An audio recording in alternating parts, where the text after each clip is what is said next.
ঢাকা থেকে কবে আসলেন? আজ সকালে এসে দাদির খবর জিয়ারত করলাম। তুমি কবুতর পালো? শুধু পালিয়ে না, আমি কবুতর ভালোবাসি। যেতে হবে আমার বাসায়, আপনার কবুতর দেখার আমন্ত্রণ রইল। চলে আসবো কোন এক সময়। আসি। এতদিন পর আমার কথা মনে পড়লো, আপনি তো পুরো ভুলে গেছেন। আসসালামু আলাইকুম। ওয়ালাইকুম আসসালাম। একবারে আসছি, আমি মরে যাওয়ার পর শেষে জানাজা পড়ছি। যত সম্পত্তি আছে সব তো আমারই, আমি তো একমাত্র ওয়ারিশ।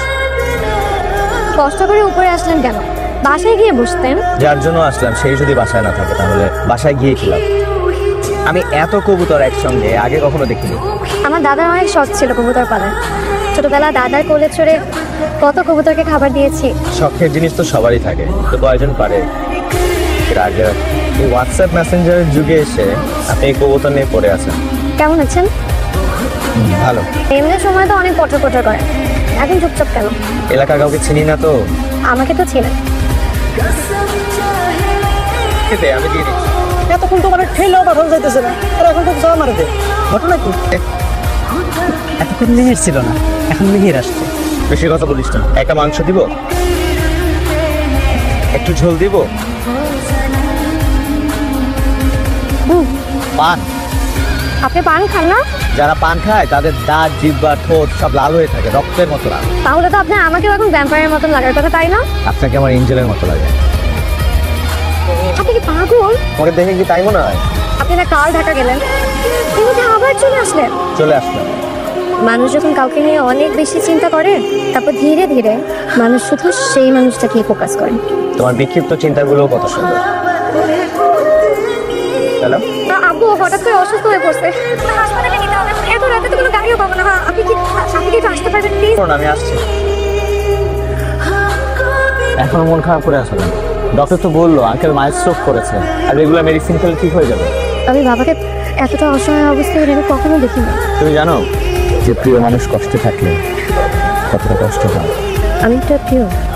শুধু প্রিয় না, প্রিয়ের চাইতেও বেশি কিছু।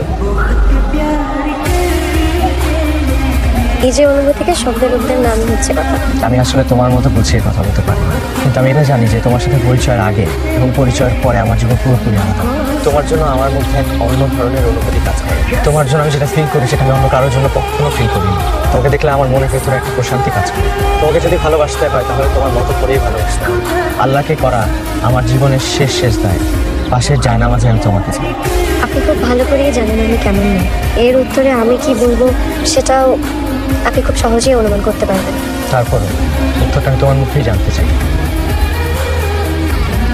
ভালোবাসি। সন্ধি দশের মতো আর কতক্ষণ বসে রইবে? তোমার মাছ তো ডাঙার মধ্যে বসে গেছে। এখন দাদা তাহলে বিয়ের কথাটা করে দাও। কি এত বুঝু বুঝু ফুটে ছায়েন ভাই গেছে কি চান্না কইছে মেয়ের বিয়ে করবে, এনে কইছি। হ্যাঁ, আমার মেয়ে তালুকদার বাড়ির বউ হবে, এটা তো আমার মেয়েটার সৌভাগ্যের ব্যাপার। মেয়েরা যখন সায়ান বাবুজির এত পছন্দ, ওর পছন্দই আমাদের পছন্দ। তোমার কথাবার্তা বলো। আপনারা যেটা ভালো মনে করেন সেটা। মাশাআল্লাহ, ওটা আমি অপেক্ষা করতেছিলাম। তোমরা তো কথাবার্তা চালানি।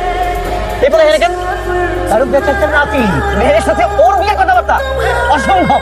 কি করতেছে? আরে ওকে নেশাখোর বলা, সেই যে নেশা করে আইসা আমার দোকানের সামনে আইছে, সিগারেট চাইতে আমি সিগারেট দিই, এই জন্য আমার দোকানের সামনে পেশাব করে দিছে।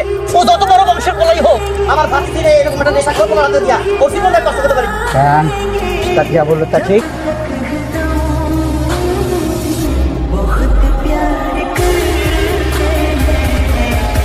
আমি তোমাকে অনেকবার বলতে চেয়েছিলাম কিন্তু আমি বলতে পারি। ও তো নিজেকেই ক্ষমা করতে পারছি না যে আপনার মতন এই দিকটার একটা ছেলের সাথে আমি এতদিন মিশছি। আমার সম্পর্কে কথাটা বলতে তোমাকে আমি সাহস করতে পারছিলাম না।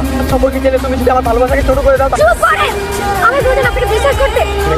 আপনি আমাকে ধরবেন না, আপনার সাথে আমার কোনো সম্পর্ক নেই।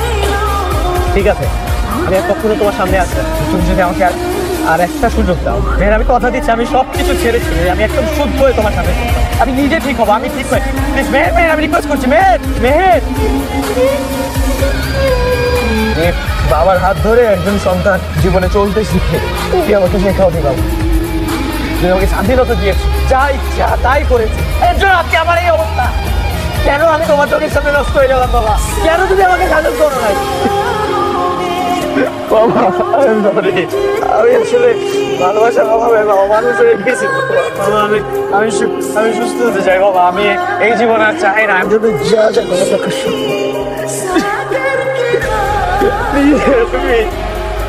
এক্সকিউজ মি, পেশেন্টের সাথে ইয়েস, এটা কি রিহ্যাব সেন্টার? হ্যাঁ। এখানে ভর্তির প্রসিডিউর কি? পেশেন্টকে, পেশেন্ট আপনার সামনে দাঁড়িয়ে আছে। আমি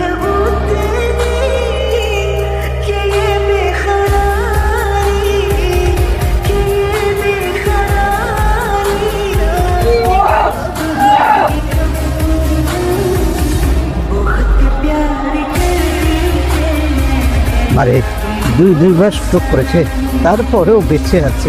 এরপরে কি হবে জানি না। তোরে একটা ভালো পাত্রের হাতে তুলে দিয়ে আমার দায়টা শেষ করতে চাই। তোমার যেটা ভালো মনে হয় সেটা করো। আপনার একটা কল আসছে, খুব সম্ভবত ইমার্জেন্সি। মেহের তো বিয়ে হয়ে যেতেছে, তুমি তাড়াতাড়ি বাড়িতে আসো ভাই। মেহের, এই কই যাচ্ছে? মেহের, মেহের, এই চুপ কর। চিল্লাচ্ছ কেন? মেহের কই? থামো শালা, থামো। আসতে দাও, আমার মেহেরের সাথে কথা আছে।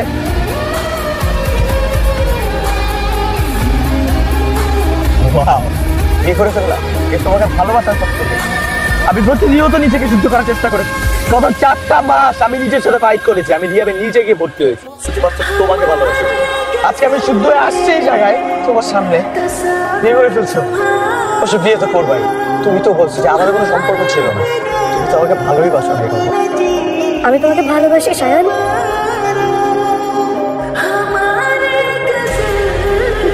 আমাকে মাফ করে দাও বাবা, তুমি যখন যা বলছো আমি তাই করছি, কিন্তু আমি সায়ানের ভালোবাসার কাছে হেরে গেছি। তুমি জানতে চেয়েছিলে তোমার প্রতি আমার কোনো অনুভূতি আছে কিনা। সেদিনের পর থেকে আমার কাছে প্রত্যেক শেষে আমি তোমাকে চেয়েছি, চোখের পানিতে জানা বসতে চেয়েছি তোমার কথা ভেবে। আর শুধু অপেক্ষা করেছি যে কবে তুমি আসবে আর আমি তোমাকে বলবো যে আমি তোমাকে কতটা ভালোবাসি।